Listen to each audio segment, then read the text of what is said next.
Welcome back to our study of Genesis. We have just finished chapter 24 and we're getting ready to move into chapter 25.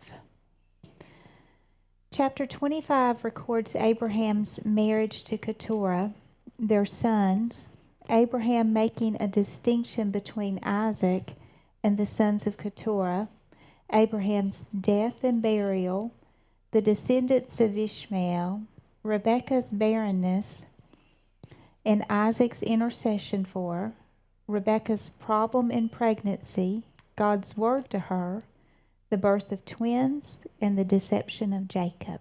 There's a lot in this chapter. Okay, verses 1 and 2. And again Abraham took a wife, and her name was Keturah, and she bare him Zimran, and Jokshan, and Medan, and Midian, and Ishbak, and Shua. Keep going. Let me just keep going. Is that okay? Let me finish these names. And Jokshan begat Sheba and Dedan, and the sons of Dedan were Ashurim, and Letushim, and Leamin. That was a hard one for me. Ephah, Ephar, Hanak, Abida, Eldada were the sons of Midian. I lost my place because I was looking at this. Oh, Ephah and Ephar and Hanak and Abida and Eldah, all were the children of Keturah. Okay. Phew. I want you to think about this. From the way it reads, it says afterwards. Is that the way it starts out? It says, then again Abraham took a wife. Verse 1, chapter 25. Mm-hmm. Then again. Mm-hmm. Then again. Mm-hmm. Then again, Abraham took a wife. Well, if this is truly after the death of Sarah and after the marriage of Isaac, then he would have been over 140 years old when he took this wife and had all these other kids. 6 of them, right? Mm-hmm. Okay. So, of course, he lives to be 175 years old. So it just shows you when God does something, he does it right, doesn't he? And so it's important to know that God has a promise. That promise is to Isaac. The promise didn't go to Ishmael, nor did the promise go to the sons of Keturah. Keturah and Hagar, it's believed to be, obviously there were concubines, but both of them believed to be servants, okay, or slaves. But anyway, Keturah gives birth to 6 children, Hagar to 1, and then Sarah to Isaac. So Abraham actually had 8 sons that we see recorded in the scriptures. Okay, and from all these, to show you the blessing of Abraham, the faithfulness of God, nations come out of these sons. What did God tell him? He would make him the father of many nations.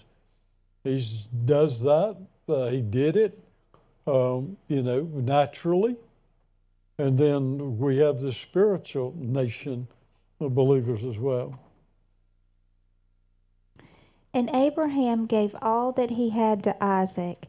But unto the sons of the concubines which Abraham had, Abraham gave gifts, and sent them away from Isaac his son, while he yet lived, eastward unto the east country. So Abraham's going to be certain that God's covenant's not tampered with. So while he's still living, he separates the sons of the concubines from the son of promise. He gives them gifts. In other words, he blesses them, but he sends them away. And then the possession passes on. The blessing, I could say, of Abraham passes down through Isaac, to Isaac and through Isaac. And these are the days of the years of Abraham's life, which he lived, 160 and 15. And Abraham gave up the ghost and died in a good old age, an old man and full of years, and was gathered to his people. And his sons Isaac and Ishmael buried him in the cave of Machpelah in the field of Ephron, the son of Zoar the Hittite, which is before Mamre. The field which Abraham purchased of the sons of Heth, there was Abraham buried, and Sarah his wife. So a score is 20, three score would be 60, plus 15 would be 75, right? Mm-hmm. So Abraham's 175 years old when he died, so he lived to be a good old age. Now note this, his sons, Isaac and Ishmael, buried him in the cave of Machpelah. So it's not like they have tremendous hostility toward one another. They come together and bury. It's their descendants that have the hostility. And so they bury Abraham in the cave there at Machpelah, where he buried Sarah. And here again, this was the only possession that Abraham had in that land that he bought from the sons of Heth, the Hittite, Ephron the Hittite, and negotiated that price. So that's where he was buried.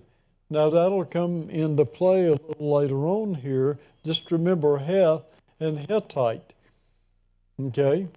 Because we'll see that that's a concern of Rebekah's. And it came to pass after the death of Abraham that God blessed his son Isaac, and Isaac dwelt by the well Lahairoi. So you see Abraham's blessing manifested now through Isaac. After Abraham dies, God blesses his son Isaac, and Isaac lived near the well of Lahairoi. Now these are the generations of Ishmael, Abraham's son, whom Hagar the Egyptian, Sarah's handmaid, bore unto Abraham. Now look, just pay attention, because God is keeping his word. You'll see this through these descendants. God is keeping his word to Hagar and to Abraham when you see the descendants of Ishmael, okay? And these are the names of the sons of Ishmael by their names according to their generations. The firstborn of Ishmael, Nebajoth, and Kedar, and Adbeel, and Mibsam, and Mishma, and Duma, and Massa, Hadar, and Tema, Jeter, Naphish, and Kedma.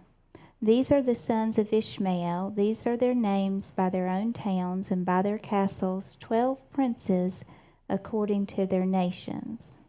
12 princes. What did God tell Abraham? I'll bless Ishmael because he's your son. I'll bless him, and he'll be a mighty nation. God told Hagar that he would be a nation. And these 12 princes came out from Ishmael. Mm-hmm. And these are the years of the life of Ishmael, 137 years, and he gave up the ghost and died, and was gathered unto his people. And they dwelt from Havilah to Shur, that is before Egypt, and thou goest toward Assyria, and he died in the presence of all his brethren. So Ishmael lived to be 137 years old, and he lived and died among his relatives and settled in the territory of Havilah, which is from Havilah to Shur was a territory, and that's east of Egypt as you would go to Assyria. Right. I'm giving you a general location, okay? And these are the generations of Isaac, Abraham's son. Abraham begot Isaac. And Isaac was 40 years old when he took Rebekah to wife, the daughter of Bethuel, the Syrian of Padanaram, the sister to Laban the Syrian. And Isaac entreated the Lord for his wife because she was barren, and the Lord was entreated of him, and Rebekah his wife conceived. All right, so this is given the descendants of Isaac, okay? Now, this is where I get Isaac was 40 years old, right out of this chapter, okay? That he was 40 years old when he married Rebekah. We know Rebekah was the daughter of Bethuel. Note this, he's called the Syrian of Padanaram. Okay, that'll bring a bell with you when you get into the 26th chapter of Genesis. So he's the Syrian of Padanaram, and the sister of Laban, the Syrian. And so here, this is an interesting thing in that this lady is handpicked by God to be Isaac's wife. And yet, she's barren.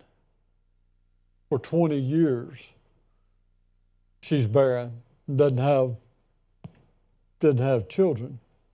And so Isaac intercedes for his wife.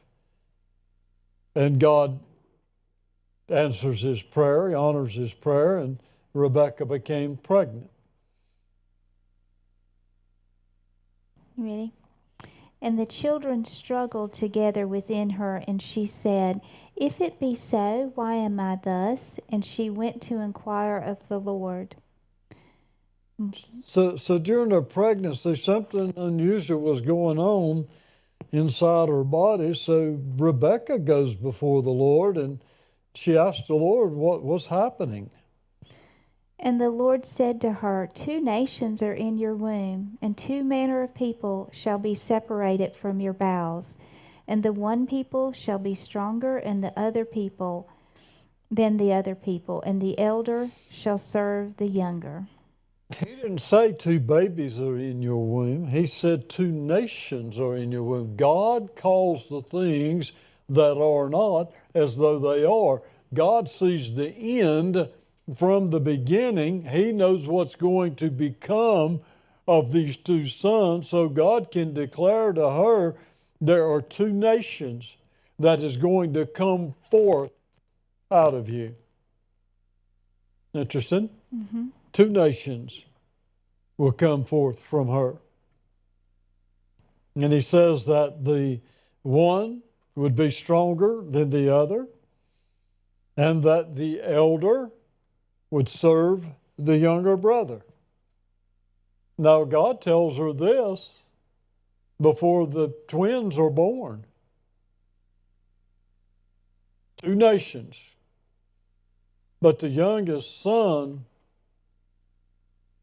is going to be the ruler over the older son. The elder will serve the younger. Okay? Did you keep on reading? Go ahead. I will. And when her days to be delivered were fulfilled, behold, there were twins in her womb. And the first came out red all over like a hairy garment, and they called his name Esau. And after that came his brother out, and his hand took hold on Esau's heel, and his name was called Jacob. And Isaac was 80 years old when she bare them. So when the time came for Rebekah to deliver, she gave birth to twins. Now it says the first one was reddish and hairy. Don't read into that what's not there. Okay, he obviously had a lot of hair, and you've seen some babies that when they're born are very red, right? Okay, so don't try to read in something that's not there. And then when he comes out, the second one comes out, and he takes hold of the heel. Jacob takes hold of the heel of Esau. The first one was named Esau, the elder. Now, when we say elder, we're talking about twins. We're talking probably minutes, so if that's maybe not very long difference, okay? And then, so they named him Jacob because he had taken the heel of his brother, and the word Jacob means supplanter, and some say heel catcher or whatever. And so there's probably some significance into that. You're going to serve me. Okay. And the boys grew, and Esau was a cunning hunter, a man of the field, and Jacob was a plain man, dwelling in tents. So Isaac was 60 years old when the twins were born. Isaac was 40 years old when they got married. So for 20 years, they haven't had children. Okay, but God answers his prayer.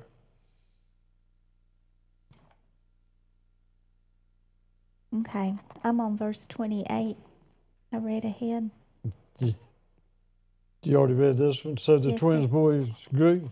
Mm-hmm. Esau became a skillful hunter, and he was an outdoorsman, and Jacob was, it's called a plain, but if you look at that word plain, it actually it's like he's a gentleman who stayed around the tents, where Esau here he's the outdoorsman, and Jacob, he's, I guess what a lot of people call homeboy.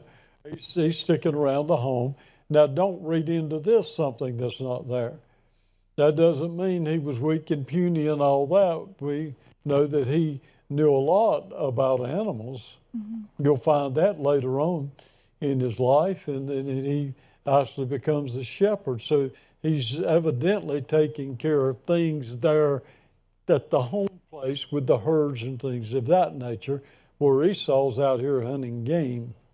Okay?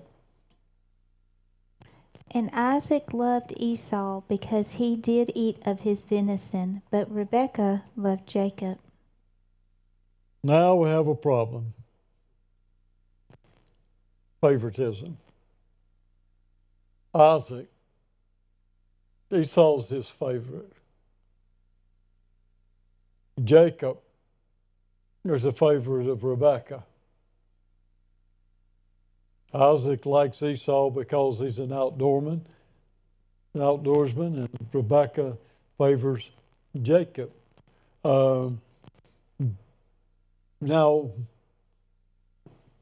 my guess would be because what God has spoken to her.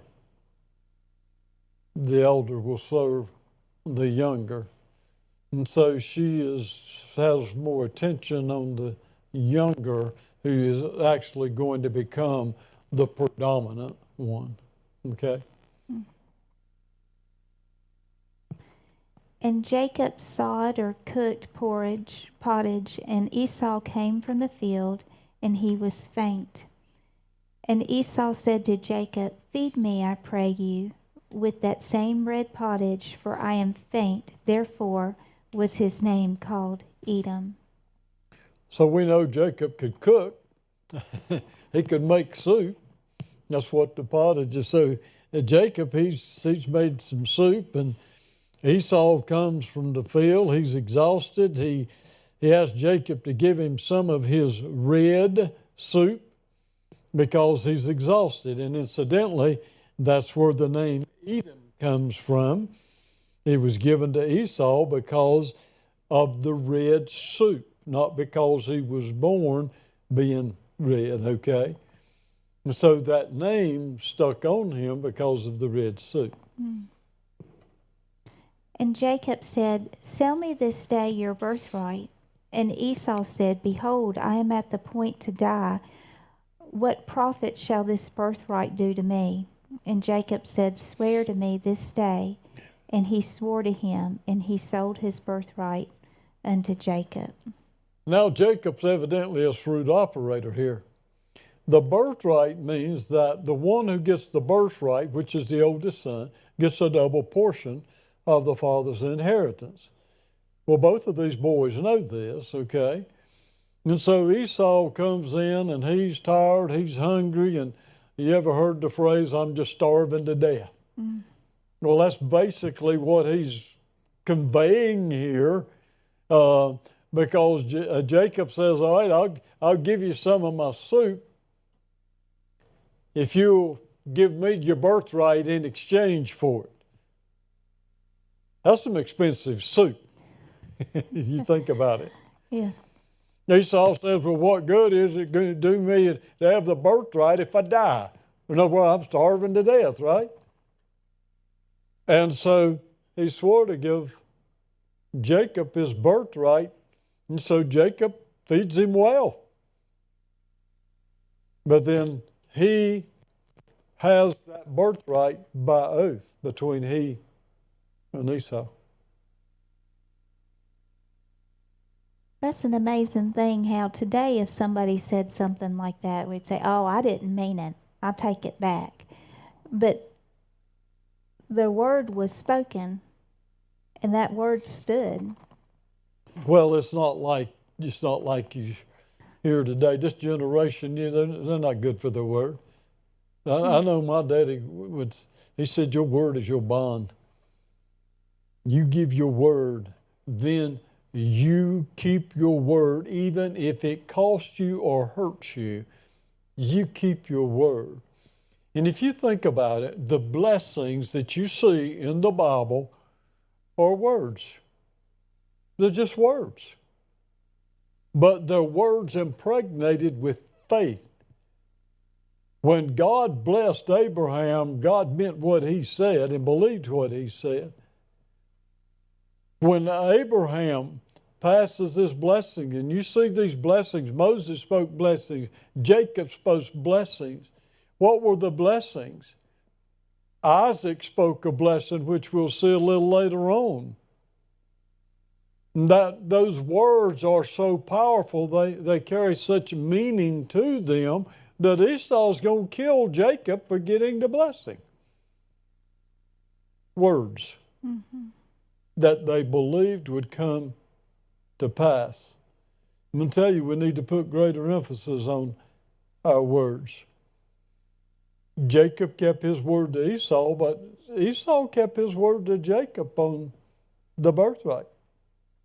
You don't see any arguing or any him getting upset per se over the birthright. Interesting. But words got him highly upset. Verse 34, Then Jacob gave Esau bread and pottage of lentils, and he did eat and drink, and rose up and went his way. Thus Esau despised his birthright.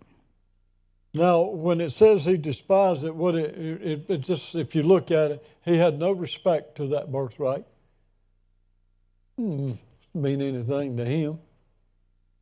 And yet that was an honor placed upon one. I mean, that thing was in place by God, you understand? And you'll see it incorporated in the law of Moses, that the firstborn of that man, even if he had more than one wife, he loved one, hated the other. If the one he hated had the son first, that son got the birthright. God was very adamant with all that. But Esau didn't have respect to what God had given him, what he was blessed with. Just give it away. You remember reading in Hebrews in chapter 12, verse 16? Y'all can turn there and look. Lest there be any fornicator or profane or godless person as Esau, who for one morsel of meat sold his birthright. God called that profane, you understand? Couldn't get it back.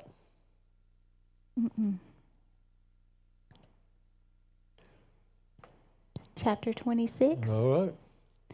It documents the famine that occurred in Isaac's time, his journey to Gerar, his lying about Rebekah being his sister, God forbidding him to go to Egypt, Isaac sowing in famine and reaping 100-fold the same year, the increase of his possessions, the Philistines' jealousy of him, the contention over the wells Isaac dug, his meeting and covenant with Abimelech, Ahazath, Phicol, the chief captain of Abimelech's army, and the grief Esau brought to his parents by marrying daughters of the Hittites.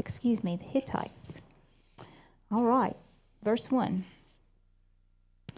And there was a famine in the land beside the first famine that was in the days of Abraham. And Isaac went unto Abimelech, the king of the Philistines, unto Gerar. So there's a famine in the land, and it was not the one that occurred during Abraham's lifetime. And so Isaac goes to the Philistines, to the city of Gerar, which was ruled by King Abimelech. And the Lord appeared unto him and said, Go not down into Egypt, dwell in the land which I shall tell you of. Sojourn in this land, and I will be with you and will bless you. For unto you and unto your seed I will give all these countries, and I will perform the oath which I swore unto Abraham your father. And I will make your seed to multiply as the stars of heaven, and will give unto your seed all these countries. And in your seed shall all the nations of the earth be blessed, because that Abraham obeyed my voice and kept my charge, my commandments, my statutes, and my laws. And Isaac dwelt in Gerar. And so the Lord appears to Isaac and tells him, do not go to Egypt, but to settle in the land where he was, which was occupied by Philistines. And the Lord told him to stay there, and he'd be with him, and he'd bless him. And he told Isaac that he would give to him and his descendants all this land. Now think about that. I'll give you all the land of the Philistines. Isn't that where he was? I'll give you all this land, just as he had sworn to his father Abraham. And then he comes in with that Abraham blessing. I'm going to multiply your descendants like the stars of heaven. In other words, he's telling him what he had told Abraham. And he said, I'm going to give them all the land. And through your seed, all these nations of earth are going to be blessed. And he said, here's why. Because of Abraham. Mm-hmm. Because Abraham did what I told him to do. He was faithful, you understand? And so I'm going to tell you, faithful fathers can be a blessing to their children, right? Mm-hmm. And evidently, Abraham taught Isaac well. Remember what God told Abraham when he's about to destroy Sodom and Gomorrah? Shall I keep this from him? I know that he'll rule his family well he'll look after his family. He'll have them going in the right direction. Well, he had his servant going in the right direction, and he had his son going in the right direction. Good. Verse 7, and the men of the place asked him of his wife, and he said, She is my sister, for she feared to say, She is my wife, lest, said he, the men of the place should kill me for Rebekah, because she was fair to look upon.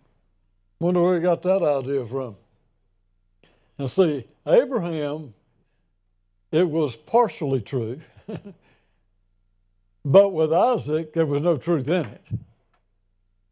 And so remember, Rebekah was beautiful? Remember that? And so he's thinking like his daddy thought, they'd probably kill me to get my wife. So you tell them you're my sister. We'll just say you're my sister.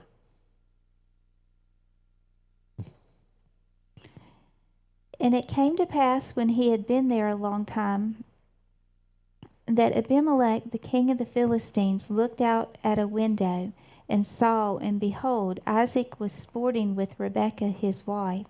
And Abimelech called Isaac and said, Behold, of a surety she is your wife. And how said you, She is my sister? And Isaac said unto him, Because I said, Lest I die for her. One day Abimelech's looking out the window, and he sees Isaac and Rebekah frolicking. Hey, this is not brother, sister here. This is something else. So he calls for Isaac and he confronts him with this. And he just says, it's obvious that Rebecca's your wife. So why did you say she was your sister? And he says, because I was afraid you'd kill me for her.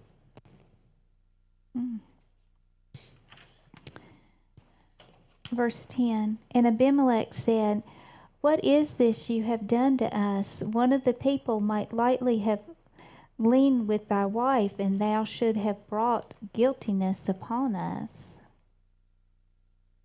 So Abimelech told Isaac that what he was done was not a light thing. And obviously it wasn't a light thing, because one of the men could have had sexual relations with her, and then it would have brought guilt upon Abimelech's people. And Abimelech charged all his people, saying, he that touches this man or his wife shall surely be put to death. And so Abimelech tells his men, his servant, that no one better touch that man's wife. If you do, you'll be killed.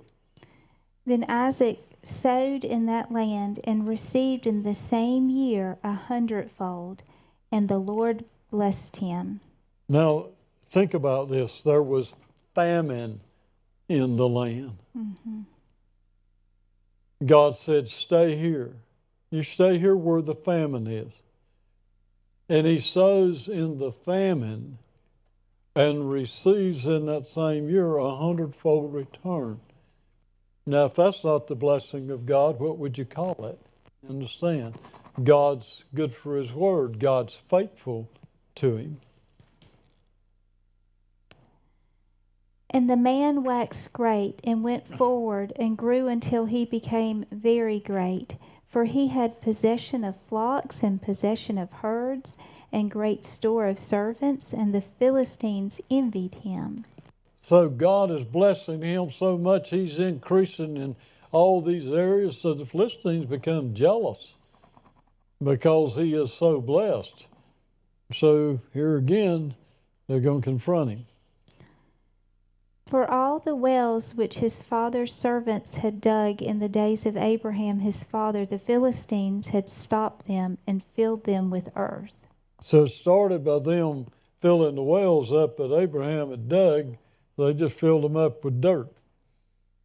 And Abimelech said unto Isaac, go from us, for you are much mightier than we. And Isaac departed thence and pitched his tent in the valley of Gerar and dwelt there. So Abimelech asked Isaac to leave. You're greater than we are now, so you leave. So Isaac didn't argue, as we see. He left the city of Gerar, and he went to the valley and settled there. And Isaac dug again the wells of water which they had dug in the days of Abraham his father, for the Philistines had stopped them after the death of Abraham, and he called their names after the names by which his father had called them. So in this area, Abraham had obviously traveled. He dug wells, and Isaac, he redigs them and calls them by the name that Abraham had given them. And Isaac's servants dug in the valley and found there a well of springing water. And the herdmen of Gerar did strife with Isaac's herdmen, saying, the water is ours. And he called the name of the well Esek, because they strove with him. And so he digs a well, and because it has a lot of water, the herdsmen of Gerar quarrel with him.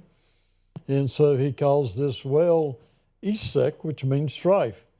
And they dug another well and strove for that also, and he called the name of it Sitnah. Sitnah, which means enmity.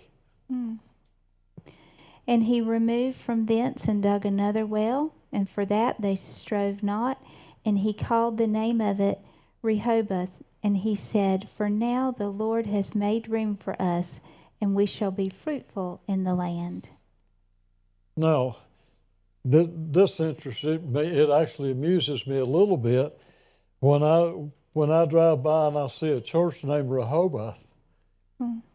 I think evidently there's been a quarrel in the past, and now by that name it says God's made room for us. We have our own place now.